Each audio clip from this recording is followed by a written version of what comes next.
Alessandra Sublet, différente? Non seulement, elle l'assume, mais elle en a même fait une force.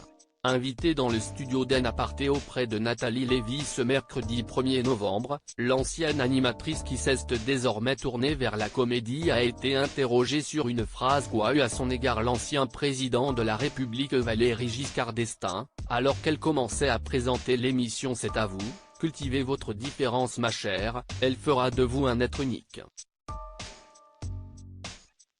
À la suite de ce souvenir, Alessandra Sublet a souhaité rappeler le contexte. Il avait compris pendant cette émission à quel point il y avait une différence de milieu social, de culture. Il avait senti, je pense, ma spontanéité, mais il avait senti aussi que c'était un peu la rame pour moi que de recevoir des gens qui avaient un tel background.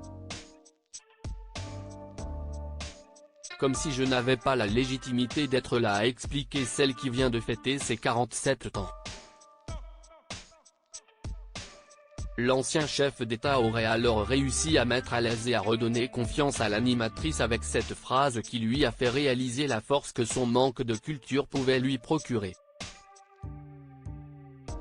L'animatrice a en effet souffert d'un manque de connaissances qui ont provoqué, comme elle le raconte, des railleries à son encontre dans le passé. Vous savez, je crois pas au monde des bisounours, mais je crois qu'on peut y vivre de temps en temps et je vois pas à quoi ça sert de montrer du doigt les autres en désignant leurs points faibles, et le manque de culture en ce qui me concerne a été raillé par beaucoup, a confié celle qui est très proche d'une célèbre comédienne, ajoutant qu'elle avait toujours eu plus d'admiration pour les gens qui avaient une intelligence humaine plutôt que pour ceux qui nous balançaient leur culture en pleine figure, avant de conclure en parlant de ces moqueries, je crois que j'en ai fait une force.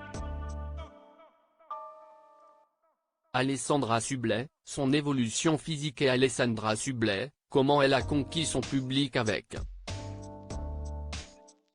sa vie sexuelle.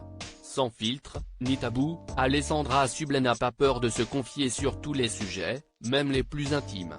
Durant cet été, l'ancienne animatrice a commencé sa reconversion en comédienne en jouant son spectacle au Festival of d'Avignon où elle a notamment fait de l'humour avec sa vie sexuelle. Un sujet aussi amusant causé pour celle qui est redevenue maman célibataire en 2020 et avec lequel elle a su conquérir le public. Une épreuve réussie qui lui prouve qu'elle n'a pas eu tort d'opérer ce changement de carrière surprenant. Crédit photo, capture écran Canal+.